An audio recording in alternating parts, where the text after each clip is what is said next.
복이 있나이다. 아멘. 시편 84편에 있는 말씀을 살펴보려고 합니다. 우리가 자주 암송하고 또 사용했던 그런 용어들이 많이 나오고 있는데요, 또 표제를 보게 되어지면 고라의 아들들을 위해라고 되어져 있습니다. 우리가 지난 시간까지 아삽의 시를 계속해서 살펴보았는데, 이제 고라의 아들들에 대한 얘기가 나오네요. 근데 이 아들들을 위해서 기띨에게 맞춰 악장에게 준 시다라고 이야기합니다. 그러니까 고라의 아들들이 이걸 쓴 게 아니라 그들을 위해서 이제 노래하도록 했다라고 하는 거죠. 여기 보게 되어지면 이제 고라 나옵니다. 우리가 고라 그러면은 이 이름의 의미를 우리가 딱 읽는 순간 부정적인 의미가 큽니까? 긍정적인 의미가 큽니까? 부정적이죠. 고라의 반역 사건을 생각할 수밖에 없는데, 근데 고라는 고라고 고라의 자손들은 또 고라의 자손이 되겠죠. 어찌됐든 이 고라 그러면은 그 반역 때문에 굉장히 이미지가 안 좋은 것을 보게 되어집니다. 이제 그 표제들을 보면 고라의 아들들을 위해서라고 되어져 있는 게 이 시편이 11편이나 나옵니다. 굉장히 많이 나오죠. 근데 이 고라 그러면은 잠깐 더 설명드린다면, 이 고라는 고앗의 손자잖아요. 레위의 이제 증손이 되는 것인데, 또 레위 사람이잖아요. 레위 지파 사람이기 때문에 특히 고앗 자손들은 법궤를 어깨에다 메고 이동하는 그런 임무를 맡았죠. 나름대로 레위 사람들이 여럿들이 있는데 자기에게 할당된 그 일들을 맡아서 하는 거잖아요. 특히 이제 제사장 같은 경우에는 아론의 계열에 따라서 제사장과 또 대제사장도 있지 않습니까? 이제 그렇게 되지만은 이 고앗 자손들은 자기들의 임무가 따로 그렇게 있었던 거죠. 근데 자기 사촌인 모세와 아론이 좀 영광스럽게 보이고 하나님의 일을 정말 앞장서서 또 위대하게 이렇게 일들을 해 나가는 것을 볼 때 이들은 또 시기심이 생긴 것 아니겠습니까? 그래서 불만을 품어서 반역을 일으키게 되어지죠. 혼자만 그런 게 아니라 다단과 또 아비람이라고 하는 사람도 있었고, 또 250명의 통치자도 반역을 한 것을 보게 되어집니다. 그런데 이들이 반역을 할 때 땅이 입을 벌려서 그들을 삼켰다라고 하잖아요. 그러니까 지옥에 갔다는 얘기죠, 쉽게 얘기해서.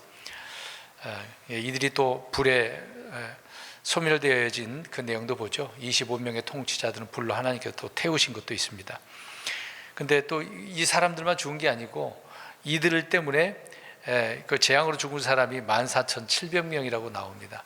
그러니까 한 사람의 그 불만이 여러 사람들을 선동해서 또 그 선동된 사람뿐만 아니라 많은 사람들이 거기다 귀를 기울이다 보니까 마음이 이제 좀 잘못된 마음을 갖게 되어진 거죠. 그러니까 그런 마음을 품는 자들은 하나님께서 내버려 두지 않았다는 것을 알 수 있습니다. 근데 말씀드린 것처럼 고라와 고라의 자손들은 다르다라고 하는 것인데, 민수기 26장 11절을 가서 보게 되어지면 찾지는 마세요. 그럼에도 불구하고 고라의 자손들은 죽지 아니하였더라라고 나옵니다. 그러니까 고라는 죽었는데 자손들은 다 죽지 않았다는 얘기죠. 그래서 이 자손들이 살아남아서 성막에서 섬기는 자들이 계속해서 그런 일들을 했고, 또 노래하는 자들로 하나님을 섬긴 것을 봅니다. 그 내용이 역대하 20장에도 나오는 부분인데요, 어찌됐든 아무튼 고라의 반역 그러면은 뭐 반역자의 집안이다, 반역자의 후손이다, 이제 그렇게 사람들은 안 좋게 생각할 수도 있습니다. 근데 고라만 잘못된 거지 그 자손들이 또 잘못한 건 아니잖아요. 성경에 보면 아버지의 잘못으로 인해서 가족들을 죽이라고 그랬습니까? 그러지 말라 그랬어요. 아버지는 아버지 죄, 자녀는 자녀 죄. 그러니까 자기 죄로 자기가 죽는 거라고 성경은 말씀을 합니다. 근데 우리는 이것을 생각해 보면, 우리 한국에 같은 경우 연좌제가 있지 않습니까? 과거에 이제 이단 종파에서 주장했던 내용 중에 하나가 가계의 저주, 그런 얘기 들어보셨을 거예요. 여러 번 얘기했던 바가 있습니다만은, 그런 얘기를 하면서 이런 대물림 한다는 얘기예요. 그러니까 고라가 잘못했으니까 그 후손들도 저주받아서 계속해서 이런 하나님의 재앙 가운데 있는 삶을 살아간다, 그런 주장을 하는 거예요. 그런 내용이 또 있으니까 그걸 인용하겠죠. 출애굽기 34장 7절에 나오거든요. 이제 아버지들의 불법을 자식들과 자식들의 자식들에게 벌하여 3, 4대와 또 4대까지 이르게 한다라고 하니까, 이런 내용을 보니까 그대로 이게 대물림되는 것처럼 그렇게 생각하지만 그렇진 않은 거거든요. 이어받는 게 아닙니다. 물론 후손들이 자기가 잘못하지 않으면 그건 상관없는 거거든요. 이런 말씀들은 그러니까 그대로 본받아서 행하면 그 사람도 어떻게 된다는 얘기예요? 그대로 된다는 얘기잖아요. 근데 난 아무 잘못도 안 했는데 나에게 이런 재앙이 있다? 그건 말도 안 되는 거죠. 하나님은 그런 하나님 아니지 않습니까? 그래서 잘못된 오류를 우리가 바로 잡고 이해를 할 필요가 있어서 몇 가지 말씀을 이렇게 드렸습니다. 어찌됐든 고라는 고라가 잘못했기 때문에 그런 잘못 하나님께 이제 심판을 받은 거죠. 1절부터 우리 보겠습니다. 오 군대들의 주여 주의 장막들이 어찌 그리 사랑스러운지요. 자, 이게 1절을 보니까 이제 군대들의 주는 자주 나오는 거죠. 하나님께서는 이제 홀로 하나님이시지만 이스라엘 사람들을 또 군대로 삼아 주시지 않았습니까? 또 영적인 존재, 하늘에 있는 영적인 존재들도 군대들로 삼아 주셨죠. 우리들은 그리스도의 군사라고 이야기하잖아요. 우리 그리스도인들은. 아무튼 이제 그 말씀은 하나님은 군대들의 주라고 말씀하고 있고, 주의 장막들이 나옵니다. 장막 그러면 하나만 생각할 수가 있는데 또 복수가 되어져 있잖아요. 장막들이라고 되어져 있어요. 근데 2절에는 장막들이라고 그런 게 아니라 주의 뜰이라고 나오거든요. 여기도 이제 복수란 말입니다. 뜰도 하나가 아니란 얘기잖아요. 3절에는 그냥 제단, 우리가 흔히 그러면 제단 하나만 있는 줄 알지만 또 복수예요. 제단이 또 2개가 있는 것을 보게 되어집니다. 그러니까 그러면은 우리가 알고 있는 구약에 나오는 하나님의 성전, 그러면은 장막들, 뜰들 그러면은 맞을까요? 안 맞을까요? 안 맞죠. 구약에는 하나밖에 없었거든요. 그러면은 복수란 말입니다. 복수니까 언제 이야기를 하는 것 같아요? 그렇죠. 이제 4절에 이제 셀라 그랬으니까 이제 환란기가 끝나고 이제 천년왕국의 에스겔 성전 때를 이야기하는 것이죠. 우리가 이런 단수 복수도 이해하면 언제 이것을 적용하는 건지를 알 수가 있습니다. 그러니까 천년왕국의 성전은 복수거든요. 그러니까 주의 장막은 성전 안에 수많은 방들이 있어요. 그것을 일컬어서 이제 주의 장막들이다라고 표현합니다. 이제 구약의 이 시편 기자가 어떻게 알았겠어요? 성령님을 통해서 이렇게 기록을 하는 것을 보게 되어집니다. 지금 이 시편은 구약의 성막이나 성전을 말하는 것이 아니라 재림 때 또 앞으로 이제 천년왕국에 세워질 그 성전에 대해서 말씀을 하고 있다라는 겁니다. 그래서 4절과 8절에 이런 말씀들이 셀라가 나오기 때문에 잘 이해를 해야 할 필요가 있습니다. 그런데 이 장막들이 이 시편 기자가 어떻게 여기고 있습니까? 어찌 그리 사랑스러운지요 라고 되어져 있습니다. 이제 굉장히 보이는 건물이잖아요. 건물인데도 불구하고 사랑스럽다라고 표현을 하고 있네요. 근데 사실 광야의 성전은 위험이 있거나 영광스러운 집이 아니었거든요. 사실 우리가 이제 40년 동안 이제 빙빙빙 돌면서 이동을 하지 않았습니까? 그때마다 그 성막은 어떤 성막이었습니까? 이런 건물이 아니라 이게 텐트예요, 텐트. 그러니까 별로 위험도 없어, 영광스럽지도 않아. 그런데도 하나님은 거기 임재하시잖아요. 이제 셔카이나 영광이 임한다고 하지 않았습니까? 굉장히 그렇게 좋게 보이질 않단 말입니다. 근데 이제 또 나중에 이제 솔로몬 성전을 보게 되어지면 그 솔로몬 성전은 또 어때요? 그때는 아름답죠. 금은보화로 만들어놨기 때문에 소문나지 않을까? 이방 그 나라들까지 다 소문나서 구경 오려고 찾아온 바가 있지 않겠습니까? 그러니까 보기만 해도 압도당하는, 아름다움에 압도당하는 그런 모습들을 보게 되어지죠. 근데 그 나중에 이스라엘이 유다가 이제 망하고 나서 이제 바벨론 포로 잡혀갔다가 이제 돌아와서 또 성전 짓습니다. 그때는 무슨 성전이라고 하죠? 우리 에스라, 느헤미야 다 읽었잖아요. 느헤미야는 성벽 재건이고 수룹바벨 성전이라고 하죠. 근데 이 수룹바벨 성전도 지을 때 그렇게 좋아 보이지 않았거든요. 그때 이제 좀 나이 든 사람들은 막 슬퍼서 우는데 젊은 사람들은 막 기뻐했다 그러잖아요. 근데 왜 그러냐면 보이는 것이 어때요? 솔로몬 성전만 생각했는 거하고 어때요? 달라요. 이거 보기가 안 좋았단 말입니다. 그런 내용이 있었고, 나중에 우리 예수님 때는 어떻습니까? 그때 헤롯 성전이라고 하는데 몇 년 동안 지었다고 그랬어요? 46년. 엄청나죠? 그때 이제 제자들도 놀래가지고 그 얘기합니다만, 예수님께서 그 성전이 어떻게 된다고 합니까? 돌 하나 거기 위에 하나도 안 남는 거 다 무너진다는 얘기죠. 왜 그러냐면 아름답게 막 금이 들어가 있어서 다 빼갔거든요. 로마에 의해서 그렇게 됐습니다. 근데 지금 시편은 구약에 금방 쭉 이야기했던 그런 내용이 아니라 에스겔 40장에 나오는 천년왕국의 성전을 말하는데, 거기에는 그래서 그 성전 안에 뜰이 있어요. 장막들, 그 안에 집들이 많단 말입니다. 바깥뜰에는 방이 30개의 방들이 있고, 안쪽 안에는 양쪽에 이제 방들이 또 있고, 굉장히 많은 그런 방들이 있습니다. 그러니까 이 내용을 우리가 바르게 이해를 해서, 주의 장막들 그러면은 성전 안에 수많은 방들인데 언제 있을 것들이다? 천년왕국 때 있는 그 성전 안에 있는 것들을 말한다라고 하는 것입니다. 자, 2절. 아무튼 그 장막, 그 방들을 사랑스럽다고 이야기합니다. 왜 사랑스러울까요? 왜 그럴까요? 자, 그 앞에서 제가 고라의 아들들을 설명한 이유가 그래서 있는 거예요. 왜 사랑스러울까요? 고라의 아들들이 뭐 했다고 그랬어요? 아니, 고라는 말고 고라의 자손들이 뭐 했냐고요? 무슨 일을 했냐고요? 그러니까 성전 안에서 일을 하는 일 했다는 얘기죠. 그러니까 이들이 지금 어디에 있는 거예요? 그렇죠. 안에, 성막 안에 있기 때문에, 그러니까 이제 과거에도 그렇겠지만 앞으로도 이들은 또 레위 후손이기 때문에 또 일어나서 천년왕국 때 다 있겠죠. 그러니까 주의 장막 안에서 이렇게 보니까 얼마나 아름다운지, 또 에스겔 성전도 굉장히 아름답거든요. 그걸 볼 때마다 이거 사랑스러울 수밖에 없는 부분입니다. 그러니까 주의 집에 있는 자들은 그걸 알아요.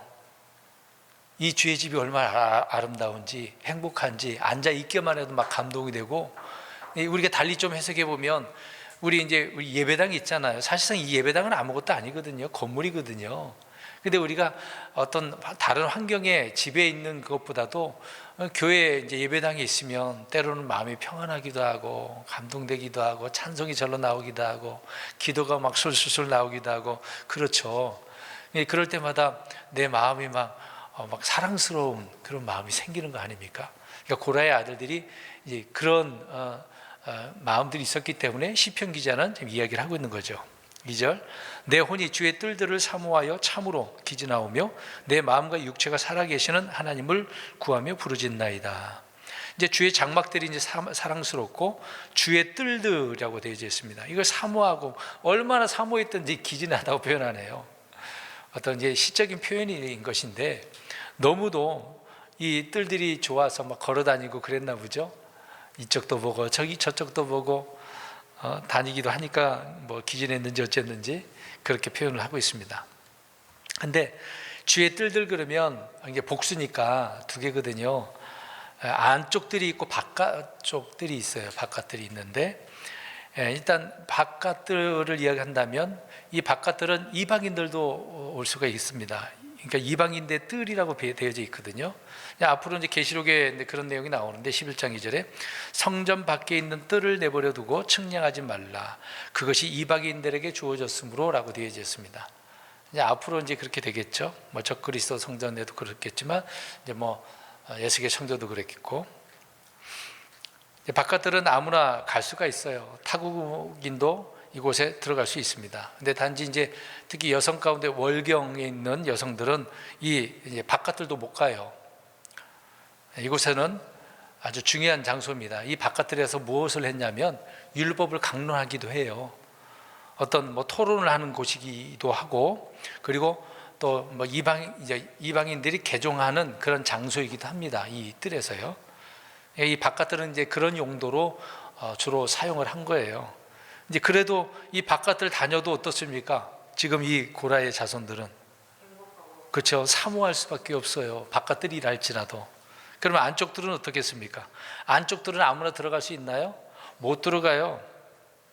이 안쪽들, 이들은 성전의 문지기들로 근무하는 레위인들이 지키고 있어요. 아무나 못 들어가게 하고 있습니다. 성막에서 일하는 레위 사람들이 계속 그 뜰 안에 있는 방에 거하게 됐거든요. 성막에서 일하는 일꾼들, 문지기들, 물 깃는 자들, 노래하는 자들, 다 이 뜰에 거하는 자들 아닙니까? 근데 시편 기자가 주의 뜰들을 사모한다라고 되어져 있네요. 이곳이, 그러니까 이 뜰에서 누군가 이제 만남의 장소잖아요. 뭐 성도들, 형제들, 자매들을 만나기도 하고, 거기서 교제도 나누기도 하고, 섬기기도 하고, 또 거기에다가 이제 그 뜰이 있으니까 바깥들 같은 경우에는 희생물을 갖다가 가져오는 곳이기도 하지 않습니까? 앞에서 말씀드린 것처럼 율법도 강론이 되기도 하고, 또 이방인들의 회심자들도 있게 되어지고, 제단도 있고, 얼마나 좋아요. 이곳에서 다 하나님과 관계된 영적 교제도 실제 교제도 할 수 있는 그런 곳이기 때문에, 그래서 2절에 내 마음과 육체가 살아계신 하나님을 구하며 부르짖나이다. 주의 뜰에 이렇게 들어간 자들이 부르짖는다라는 말은 무슨 의미입니까?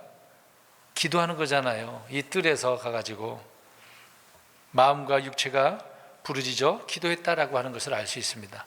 그러니까 한나도 어떻게 한 거예요? 이 뜰에서 기도하고 있었던 거죠. 그러니까 거기 앞에서 이제 앉아 있었던 엘리 제사장이 보고 한마디 한 그런 내용을 알 수 있지 않습니까? 그런 곳에 가서 기도도 하고 응답도 받는 그런 장소란 말입니다. 그냥 지나가는 장소가 아니란 얘기죠. 그래서 이 뜰들과 장막들이 사랑스럽고 사모하게 되어지고, 거기서 또 이렇게 강렬하게 주께 부르짖는 장소라고 하는 거죠. 그래서 고라의 자손들은 행복한 거예요. 늘 이렇게 가까이 할 수 있다는 거. 요즘 뭐 시대가 바뀌어서 예배당 하나도 어디서든 뭐 한다고 표현할 수 있겠지만, 근데 모이는 것에 이제 힘써야 되거든요. 같이 모이면 은혜가 배가 되고 감동이 배가 되고 그래요. 그 이상의 것을 우리가 누릴 수 있는 건데, 너무 단순하게 생각하는 경향이 있는 것 같아요. 오늘날을 보면 3절 봅니다. 오 군대들의 주 나의 왕 나의 하나님이여, 참으로 참새가 집을 찾았고 제비가 제 새끼를 둘 보금자리 곧 주의 제단들을 스스로 찾았나이다. 참새도 집이 있고 제비도 새끼를 둘 보금자들이 있고, 여우도 굴이 있지 않습니까? 소나 나귀도 그렇고 다 이렇게 주인을 안다고 표현하고 있잖아요. 자기 주인의 구유를 또 안다라고 하는 그런 내용도 있고요. 근데 여기서 참새, 제비 그러니까 실제 날아다니는 새를 말하는 걸까요? 지금 누구를 이야기할까요? 여기에 누구? 은유적 표현이라고 보면 되잖아요. 참새하고 제비가 누구를 이야기할 것 같아요? 백성들, 성도들이 되겠죠. 네. 참새 새끼가 날아와가지고 거기다가 뭐 둥지를 틀었나? 그렇게 생각하면 안 되고, 이 믿음의 사람들이, 성도들이 이렇게 제단들을 찾아오는 것을 이야기하고 있는 것입니다. 그러니까 성도들에게, 그러니까 백성들에게 주의 제단이라고 하는 것이 새들에게 이런 집, 보금자리라는 거죠. 구유와 같은 그런 의미로 지금 말씀을 해주고 있는 겁니다. 얼마나 행복한 그 자리겠어요. 근데 이런 주님의 집을, 뜰과 이 장막들을 그냥 관계없는 것처럼, 나하고 상관없는 것처럼 그래서는 안 된다는 얘기죠. 구약 성도들이 주의 제단들을 이렇게 스스로 찾듯이 우리 그리스도인들은 진리의 기둥과 터전인 교회를 찾는 거죠. 그래서 오늘 이 본문에서 3절에서는 제비와 참새는 새들이 아니라 성도들을 말하고 있다. 그 부분을 한 번 더 설명드렸습니다. 아무튼 여기에도 이제 제단들이 있으니까, 그 제단은 노트로 된 그런 제단도 있고 금으로 된 제단이 있어요. 그러면 노수로 된 제단은 거기에서 뭘 할까요? 헌물들을 태우는 거. 노수는 주로 심판을 상징한다 그랬잖아요. 근데 금은 우리가 딱 생각해보면 어때요? 황금색인데, 금은 주로 믿음을 상징하는 그런 부분이 있습니다. 근데 성막 안에 금 제단이 있어요. 노제단이 있지만 금제단은 뭘 말하는 걸까요? 금제단이거든요. 금제단. 그러니까 분향, 증거계 바로 앞에, 그러니까 성소 들어가기, 그러니까 성소가 있고 지성소가 있잖아요. 지성소 안에는 법궤가 있지 않습니까? 그 바깥에 바로 앞에 이 분향단이라고 하는 금제단이 있어요. 거기서 기도의 향을 피우지 않습니까? 그러니까 노제단, 금제단, 이 제단들도 이렇게 구분을 하고 있다라는 것을 알 수가 있습니다. 그래서 3절 끝부분에 중간에 오 군대들의 주 나의 왕 나의 하나님이여 라고 할 때 주님을 부르는 그런 칭호로서 이렇게 간절히 부르짖고 기도하는 것을 보게 되어집니다. 4절 주의 집에 거하는 자들은 복이 있나니 그들이 언제나 주를 찬양하리이다 셀라. 지금 고라의 자손들, 거기서 일하는 무리들, 꼭 레위 사람들만 뭐 우리가 생각할 필요는 없겠죠. 영적으로 적용하면 얼마나 더 좋겠지 않겠습니까? 아무튼 주의 집에 거하는 자들, 이들의 입장에서 보면 레위 사람들은 복이 있는 거예요, 없는 거예요? 다른 지파보다도 훨씬 복이 있는 거예요. 훨씬 복이 있는 거예요. 성전을 왔다 갔다 그냥 지나가는 것만 생각하는 게 아니라 거기서 주님의 일들을 하는 것이니까. 이런 사람들이 거기서 거함으로 말미암아 하는 일들이 무엇이겠습니까? 자기 일들을 하겠습니다만 금방 뒷부분에 찬양하리이다. 주님을 찬양한다라고 이야기를 하고 있습니다. 일하는 것뿐만 아니라 기도하는 것뿐만 아니라 찬양도 하는 것을 보게 되어지죠. 뭐 흥겹게 노래 부를 수도 있잖아요. 같이 모여서 뭐 이제 다윗 때에 찬양 단원들을 만들어 가지고 아삽이 대장 아닙니까? 해만하고. 그래서 이들이 이 대장들을 통해서 많은 사람들이 노래를 부르는 거죠. 이들이 이 안에서 이렇게 복된 사람들이라는 것을 알 수 있습니다. 그럼 이걸 우리가 영적으로 적용해서 지금과 뭐 꼭 다를 수도 있겠지만 좀 우리가 적용을 한다면 지금 신약 교회 안에서도 이제 경배 시간에 예배 시간에도 보면 다 순서가 있고 맡은 바 일을 하잖아. 목사는 저 같은 경우에는 강론도 하고 찬양 인도도 하는데 찬양단이 따로 있어서 어떻게 하는 겁니까? 하나님께 찬송으로 영광 돌리는 거잖아요. 그러면 이것도 어떨까요? 지금 이 구절에 있는 것처럼 복이 있는 거거든요. 근데 이것도 힘들다고 금방 안 해버리고 그렇죠? 그 노래가 그 노래인 것 같처럼 또 부르면 어때 뭐 주님을 찬양하는 거 부르면 또 부르면 어때 뭐 어떻다고요? 그런데 막 신경 쓰니까 또 나는 뭐 노래 못해요 뭐 못해요. 그러니까 스스로가 복을 받고 싶어 하는 거예요? 그것도 사는 거죠. 싫다는 얘기죠. 이런 내용만 봐도 복이 있다라고 나오는데 지금 뭐 신약교회에서도 별거 아닌 것처럼 생각하면 안 되거든요. 마음 먹기 다른 거고 생각하기 나름이겠죠.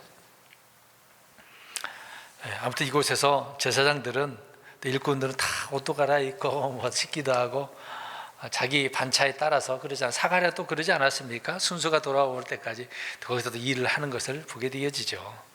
그래서 주의 집에 거하는 자들은 복이 있다. 그러면 이들은 거기에서 거해. 그럼 우리 그리스도인들이 성전에 거하나요? 이건 차이점이 있는 거예요. 우리는 거하는 게 아니죠. 내 안에 누가 계셔요? 그래서 내 몸을 뭐로 삼으셨어요? 성전 삼으셨죠. 우리는 주님 안에 있는 거예요.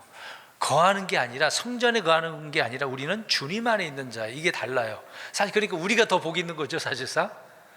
근데 여기서는 이제 이스라엘 백성들을 이야기하니까 성전 이야기하니까 이제 그 의미를 우리가 이해를 좀 할 필요가 있는 것입니다. 그래서 이들은 언제나 이렇게 찬양하는 것을 보게 되어지죠. 5절 주 안에서 힘을 얻는 사람은 복이 있나니 그의 마음속에는 그들의 길들이 있나이다. 또 여기서 복이 있다라고 하는데 어디 안에서 힘을 얻는다고 이야기합니까? 주 안에서. 그러니까 힘을 누구를 통해서 얻는다는 얘기예요? 우리 주님을 통해서라는 얘기죠. 다른 데서 힘을 얻는 게 아닙니다. 그래서 주님이 나의 힘입니다. 나의 생명이고 구원이시고 나의 모든 것 되십니다.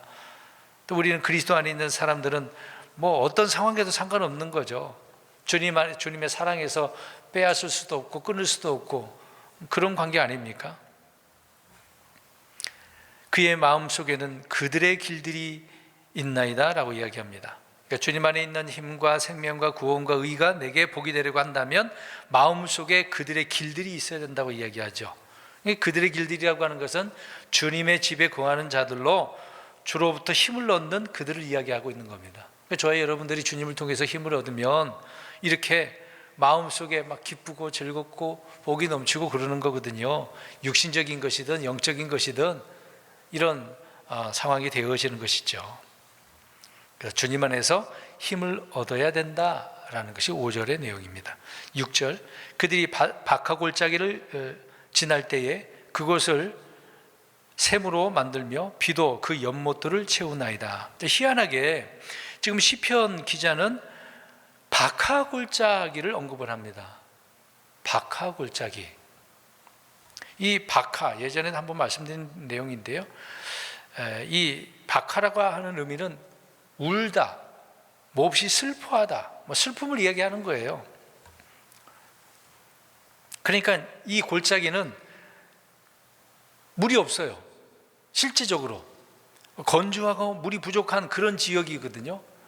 막 메말라 있는 거예요. 고통스러운 곳이에요. 막 슬프고 막 괴롭고 힘들고 이런 상황 어떻게 합니까? 막 그렇게 우리 그럴 때 있잖아요. 이제 실제 박하골짜기가 그렇다고 한다면 이거를 우리 은유적으로 설명을 하는 거니까 우리의 환경이 정말 괴로워, 고통스러워. 그런 골짜기란 말이에요. 그런데 그런 박하골짜기를 지날 때에 그 골짜기를 뭐로 만든대요? 물이 없었는데 샘으로 만들어버리네. 비도 연못들을 채우네. 그러니까 비가 많이 온다는 얘기잖아요.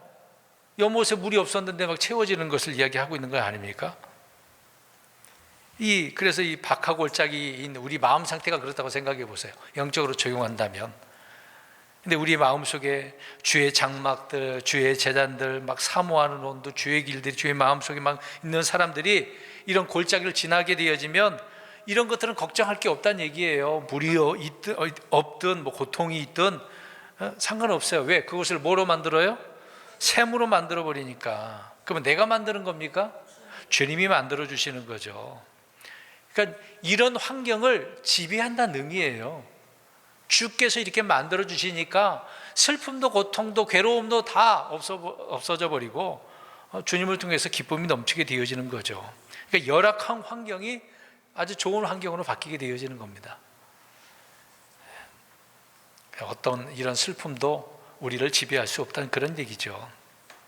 그래서 성경에 이런 박하골짜기 그러면 눈물의 골짜기, 사망의 골짜기, 악올 골짜기 거기는 그렇게 얘기하긴 합니다만은 푸른 초장, 잔잔한 물가로 인도하게 되어지는 그런 주님의 은혜를 우리가 얻을 수 있는 거죠. 그러니까 걱정하지 마세요. 우리가 주님의 자녀라고 한다면 단지 좀 이렇게 힘들고 어려운 것이니까 견뎌내고 이겨내야 되는 거 아닙니까?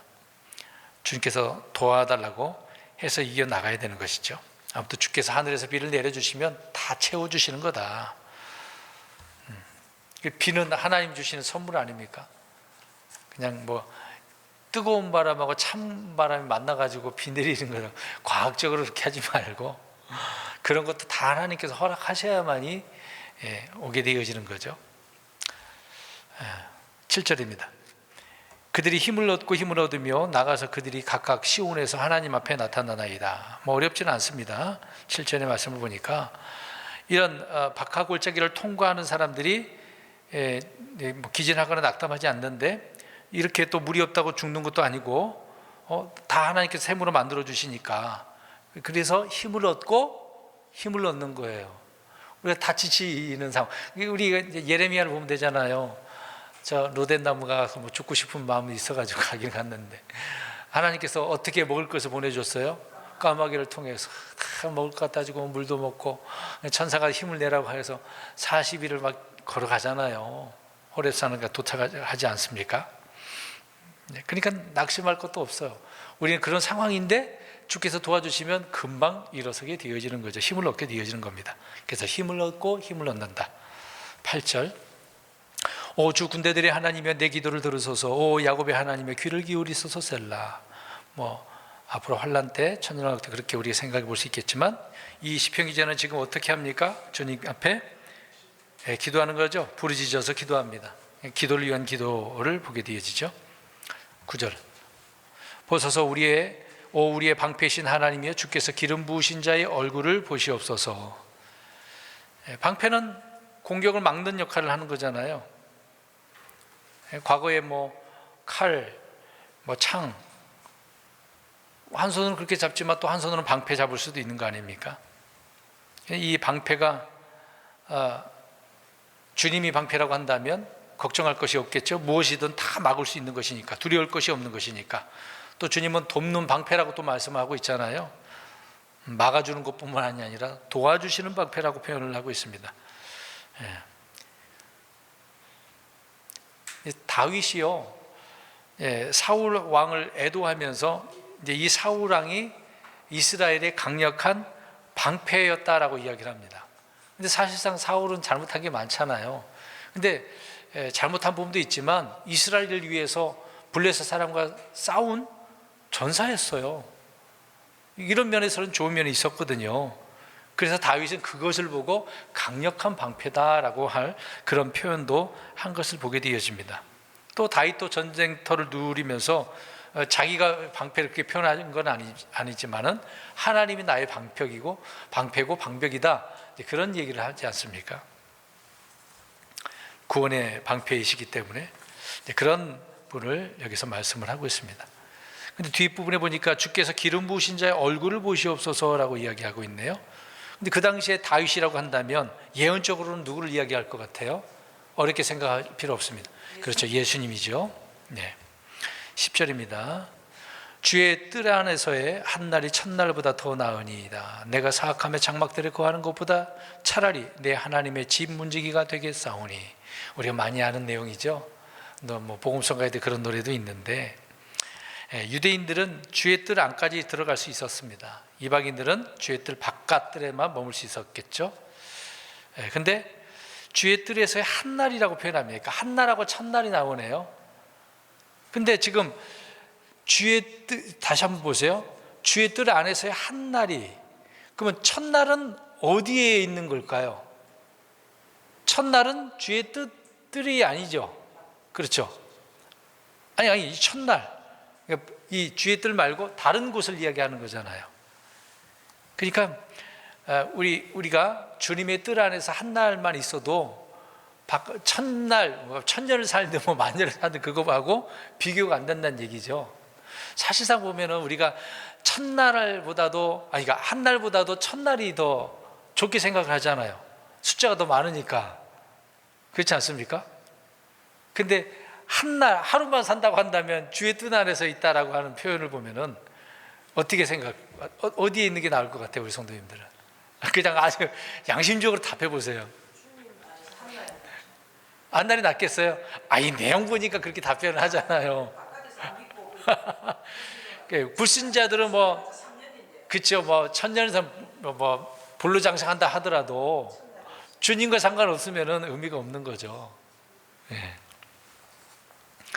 그래서 오늘 시편 기자는 주의 뜻 안에서 한 날, 그게 훨씬 나은 거다라고 이야기를 하고 있습니다. 육신적으로 천년 만년 사는 것보다 하루를 주님의 뜻 안에서 사는 것이 좋은 거다, 그런 것입니다. 근데 뒤에 보니까 사악함의 장막들에 거하는 것보다 이제 비교가 되는 거죠. 차라리 하나님의 집 문지기가 되겠다. 이제 문지기가 나오네요. 여러분 문지기 되고 싶으세요? 이런 내용을, 그래서 나 문지기가 되고 싶어서 많은 사람들이 기도하잖아요. 나중에 주님 앞에 가면 문지기 해달라고. 우리는 문지기 안 해도 되는데 통치자가 되는 부분도 있는데 굳이. 이제 여기서는 시적인 표현이잖아요. 그만큼 주님과 뜻 안에서 장막집에 있는 것이 얼마나 사랑스럽고 사모하고 행복한지를 표현해주고 있는 거예요. 그러니까 다른 곳에 있는 것보다 이곳이 있는 것이 좋다, 그런 표현입니다. 그런 의미를 이해를 하고 생각을 해야지 이 문자 그대로 또 잘못 오해를 해요. 그러니까 문자적으로도 이해를 해야 되지만 여기서 말하고자 하는 그 의미를 이해를 해야 되는 거거든요. 11절. 이는 주 하나님께서 해와 방패이시기 때문이니이다. 주께서 은혜와 영광을 주시며 올바르게 걷는 자들에게 좋은 것을 아끼지 아니하시리이다. 해와 방패, 계속 방패 그 내용이 나왔습니다만은, 근데 하나님께서 은혜와 영광을 주시네요. 뭐 이것은 그렇게 어렵지 않습니다만 뒤에 보니까 올바르게 걷는 자들에게 어떻게 하신답니까? 좋은 것을 아끼지 않는데요. 와, 하나님께서 좋은 걸 주신대. 그러니까 하나님으로부터 우리가 좋은 것을 받아야지. 물론 하나님은 우리에게 좋은 걸 주시려고 하는 하나님입니다. 안 좋은 거, 나쁜 거 주시는 하나님이 아니죠. 이스라엘과 계약을 맺었을 때 말씀대로 살면 그들에게 복이 되지만 그렇지 않으면 하나님의 재앙의 말씀이 있는 것이니까 그들은 그러는 거고, 우리 그리스도인들은 그런 부분은 아니고, 어찌됐든 우리들은 올바르게 걸어야 되는 것은 사실입니다. 그러니까 영적인 의미로도 보면 올바르게 걷는 자들에게 하나님께서 좋은 것을 주시는 거거든요. 마음대로 살아놓고서 삐딱하게 걸어가면서 하나님 앞에 좋은 거 받기를 바라는 거 안 되는 거죠. 오늘날 그리스도인들이 복 받는 거 굉장히 좋아합니다. 그래서 복 달라고 기도 많이 하잖아요. 성경에 있는 거 하나 이렇게 또 주신다고 하지 않았습니까? 말로 그러지 말고 삶도 하나님 앞에 복 받을 그런 행동들을 해야죠. 언행심사가 올바라야지. 올바르게 행하는 것도 그렇게 하지도 않으면서 잘 되기를, 좋은 거 받기를 하면 말이 안 되잖아요. 분명히 써 있어요. 뭐라고 그랬어요? 올바르게 걷는 자들에게 그랬어요. 아무리 주님의 자녀도 백성이라 하더라도 올바르게 안 걸으면 좋은 것을 못 받아요. 못 받는 거예요. 잘 판단하셔야 되는 겁니다. 마지막 12절입니다. 어렵지 않습니다. 똑같은 반복이 되네요. 군대들의 주여, 주를 신뢰하는 사람은 또 뭐가 있어요? 계속 복 얘기 많이 나오네요. 복 그러면 좋죠. 그렇잖아요, 실질적으로. 근데 여기 또 나왔어. 어떤 자가 복이 있어요? 주님을 신뢰해야지. 다른 걸 신뢰하지 말고, 나를 신뢰하지 말고, 다른 사람을 신뢰하지 말고 주님을, 말씀을 신뢰해야지. 그런 자가 복이 있대잖아요. 그런 자를 하나님께서 구원하시고 방패가 되어주시고 선언하게 되어주시고 황폐하지 않고 궁일이 넘치고 안전하고 기름지고, 주님께서 그 사람을 또 알아주신다고 하잖아요. 그런 내용들이 나옵니다. 굳이 성경 구절은 안 읽고 간단하게 설명해 드렸습니다. 이런 하나님을 오늘 시편 기자가 어디에서 만나고 있어요? 어디에서 경험하고 있어요? 어디서 함께 하고 있어요?